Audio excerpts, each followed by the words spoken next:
Hey everyone, welcome back to Crypto Simplified. If you're holding XRP on Robinhood and want to move it to your Ledger Nano X for better security in 2025, you're in the right spot. With crypto regulations and tech evolving, transferring assets safely is more important than ever. This step-by-step guide will have you set up in no time, so let's dive in. First, ensure you have everything ready. You'll need a Robinhood account with XRP in it, a Ledger Nano X device, and the XRP app installed on your Ledger. Double-check that your Ledger is connected to your computer via USB and unlocked. This setup is key to avoiding any hiccups. Step 1. Open the Robinhood app on your phone or log in on the web.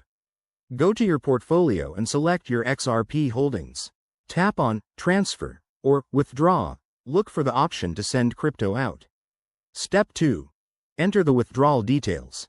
You'll need to input your Ledger Nano X's XRP wallet address. To get this, open the XRP app on your Ledger device and note the address displayed. Pro tip: always verify the address twice to prevent any costly mistakes, as crypto transactions are irreversible. Step 3. Specify the amount of XRP you want to transfer. Remember, Robinhood might charge a small fee, so check that first. Once you're happy, confirm the transaction in the Robinhood app. You'll get a confirmation code or email. Keep an eye on that. Step 4. Wait for the network confirmation. XRP transactions are usually fast, taking just a few minutes on the XRP Ledger network. Head over to your Ledger device to see the XRP appear in your wallet. A quick word of caution: never share your private keys or seed phrases, and always use a secure connection. If you're new to this, test with a small amount first. There you have it. Your XRP is now safely tucked away in your Ledger Nano X.